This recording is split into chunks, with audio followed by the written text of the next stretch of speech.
Hey everyone, this here is a video about human psychology. Now I'm not going to give you a 5-minute or a 2-minute or even a 1-minute intro. I am going to take you by the scruff of your neck and the arse of your pants, and I am going to throw you in here head first. So, this is some footage from yesterday. This is Davy Todd, Mr. Davy Todd, and he has a helmet camera on, and he's about to go out on a 37-mile practice lap for next week's Isle of Man TT races. This is the jewel in the crown of Irish road racing. This is the greatest show on earth.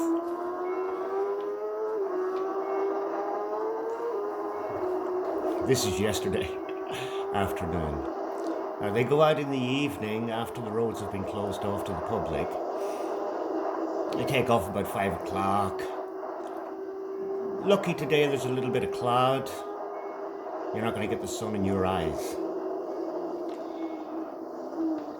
You know, maybe there are about a dozen people or so who come to this race, who come to win, and who can win. The rest of them know they can't, and the lucky ones, the intelligent ones, don't even try. Yes, that's the secret. Men and women come from all over the world to compete in these races. And, I mean, I've seen them sitting on the side of the curb, looking at the ground before the start of the race. Butterflies in your stomach are an understatement. I've seen the nerves. I've seen the inability to talk, inability to give interviews. But those butterflies, the moment you drop that clutch, they're gone. They have to go. And with it goes wife, family, children, house, mortgage, bills, everything is gone out of your head if you want to live. Now, this is not sped up, people. This is what man is capable of doing in this world that we live in right now. How you measure it? Well, you can't, can you? These boys have tried to explain why they do this.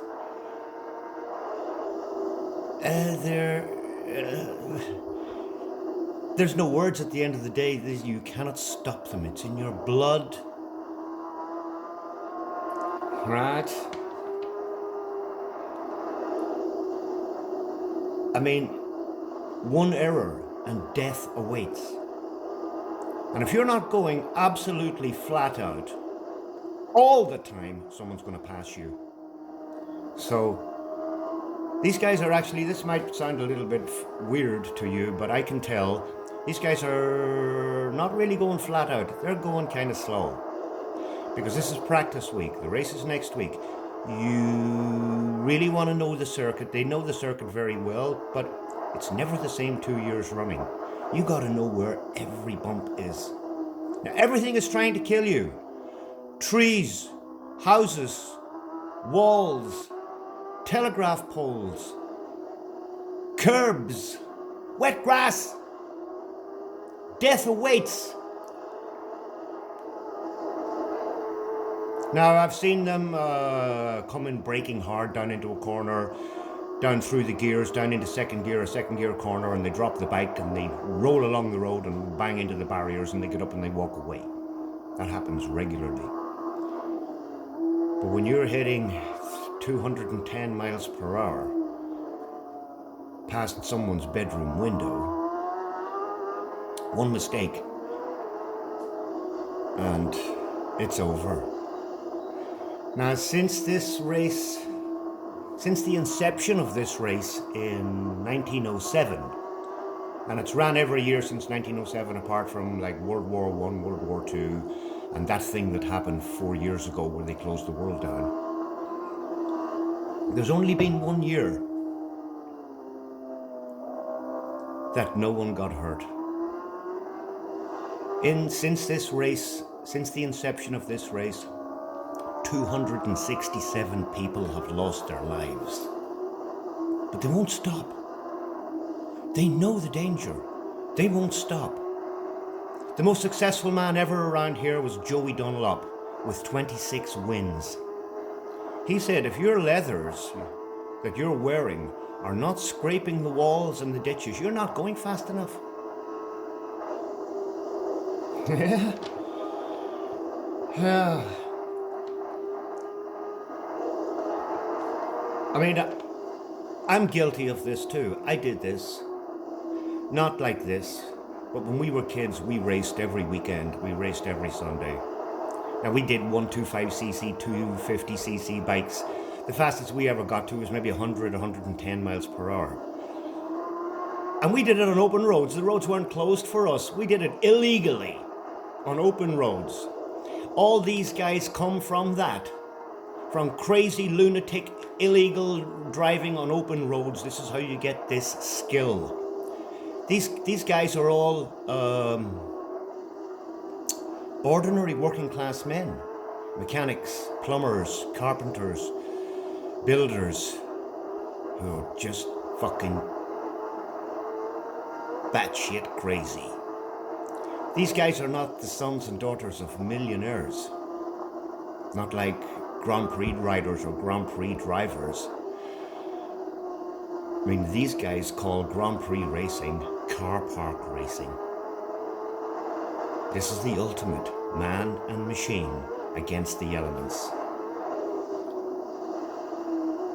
And usually, all the winners come from England, Ireland, Scotland and Wales.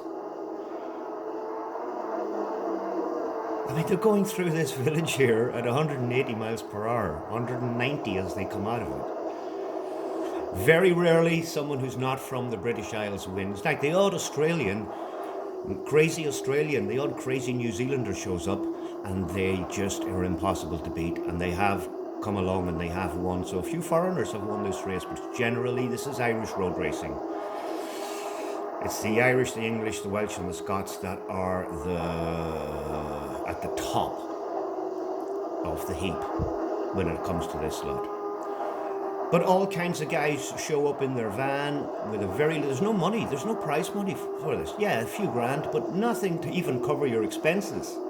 Why do they do this? Glory.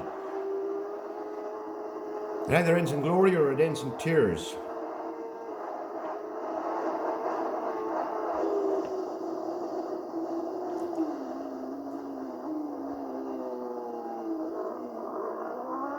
They also race sidecars. Two guys, one guy hanging off the back, leaning left and leaning right, going through these bends. This is a superbike. And this is practice for next week's 2 superbike races. The first one is a 6 laps of 37 miles. You've got 226 miles, absolutely flat out. You cannot lift off. It's down to seconds. Your bike has to be perfect. Yet still, all of those things, getting all those things together, the insanity of the risk. I mean, what would you prefer? Would you do this? Or would you do this before you would jump off a perfectly nice, solid mountain in a wingsuit? How do you measure risk? I prefer this. Now look at this shit. This is what he sees out through his helmet. He does know every inch of the road, but that doesn't mean that the road won't bite you.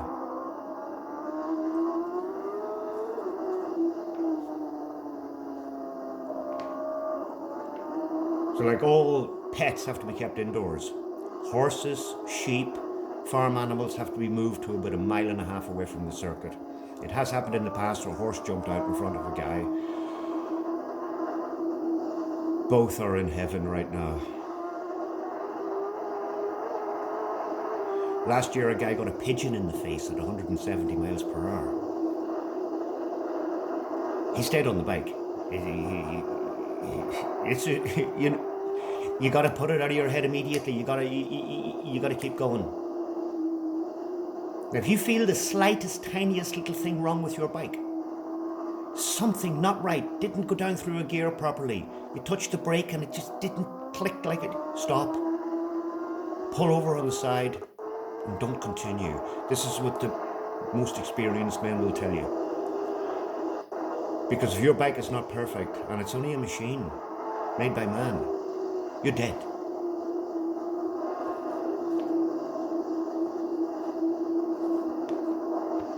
You cannot reason with these people. My mother told me when I was a kid, stop doing this crazy shit. My old man, you got to stop. You couldn't reason with me. I mean, you couldn't talk me out of it, and you're not going to talk them out of it.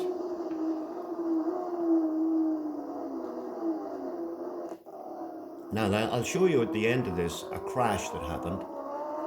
A guy, his name is Connor Cummins. He was born on the side of this track. This race goes right past his bedroom window. From when he was a child, he watched this race from his front garden. And then when he was old enough, he got a bike and he went out and he did it. And 14 years ago, he had a crash. And he recovered. And he's there today. He'll be there tomorrow. He'll be racing next week. Last year, he got a podium. He finished third in one of the races. He's never won one. But others who are like him from the island, born on the side of the track, have died on this circuit. A few years ago, Dan Neen from the Isle of Man. Nobody knew the road better than him. And he was one of those top 10 going for the win guys. Right, basically they are with a factory team. You've got the factory Suzuki team, you've got the factory Yamaha, factory Honda, factory Kawasaki, and then the rest of the guys on the exact same bike, but private. It's usually the factory riders that win. Because the factory probably are more proficient at setting the bike up. But everyone will exchange knowledge. They will talk to each other. They will tell each other how to make the bike better for them, how to prevent injury. They're friends, they're competitors. They care for each other. They won't keep secrets from each other. If one guy discovers something which is really a safety thing, they'll tell everybody so that they're all safer. Still,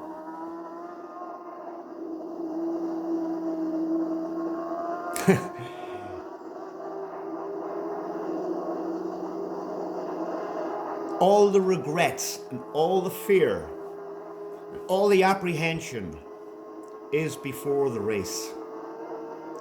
Do they sleep well the night before the race? Many don't. When you know that tomorrow you are going out and you are going to do this, it does freak you out. But like I said, when you get to that start line and you drop that clutch, everything is gone. Nerves gone. Butterflies in your stomach gone. Attachment to the material world gone. Not that you want to detach yourself from the material world, but you have to get all that out of your head. You can't go up here and say, right, I'm really hoping I don't crash and kill myself on this next bend. I better be a little bit careful. No! Now, I like the Indy 500, but it's nothing compared to this. I like Grand Prix bike racing, Grand Prix car racing, even rallying through the forest. Does not compare to this. Now let's hope and pray that everyone makes it through safely.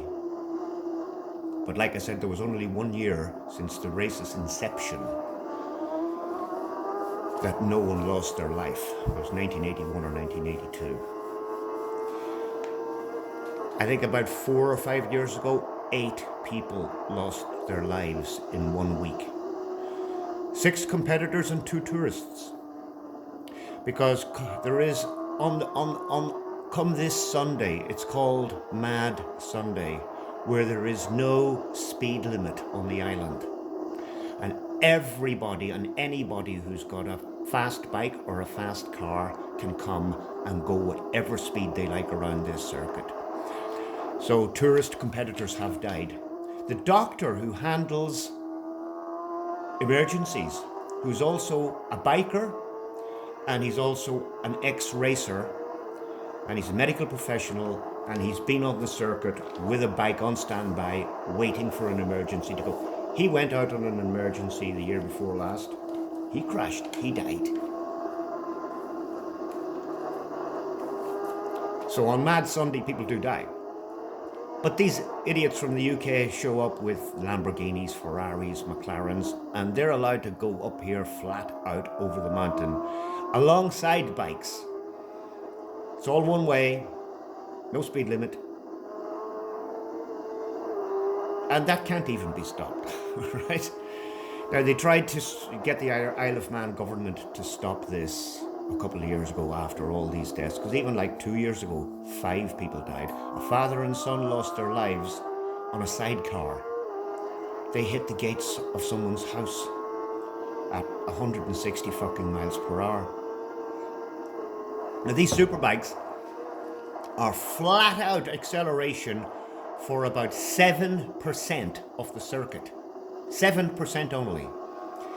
The 3-wheeler sidecars with 2 guys on it, one hanging off the back, are flat out for 70% of this.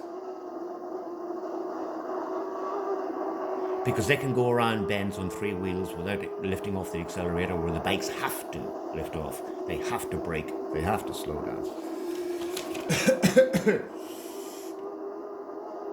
There is only one way for these guys not to kill themselves on a bike, and that is stay at home. That's not going to happen.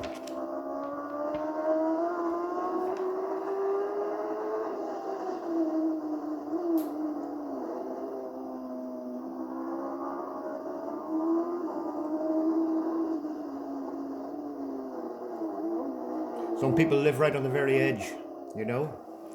They have so much extra adrenaline that they could sell it, you know. And at the end of the race, that's the end of the lap. At the end of the race, you will have family, girlfriend, wife, parents waiting to, in your hour of glory. And there'll also be tears.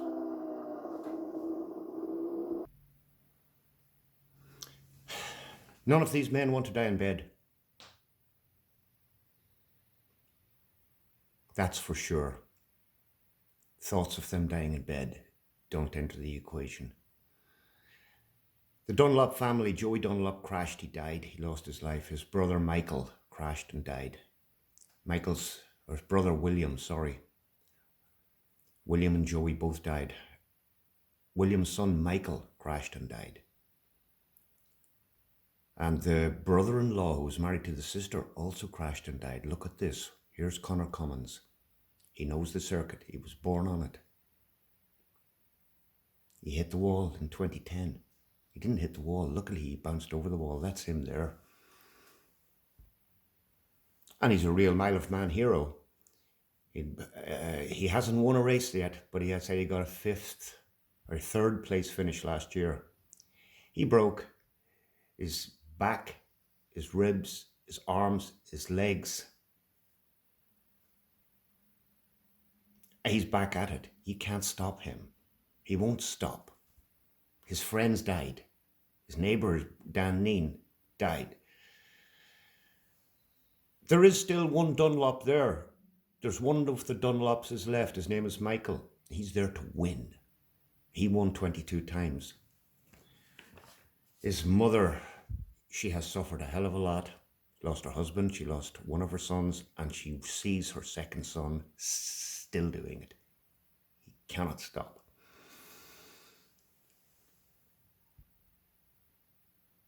So this is Connor having a chat. He's chatting away.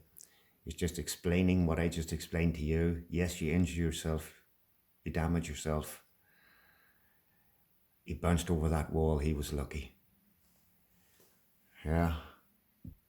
Now he's out there this year and he's racing that bike of his at 210 miles an hour through the streets. And he has to drive past that corner every time where there are bits of him still lying in the fucking field.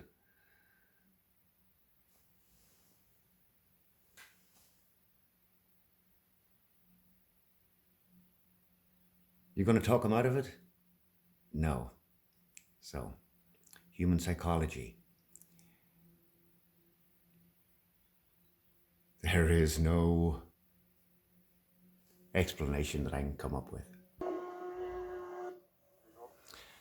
And we'll end with this.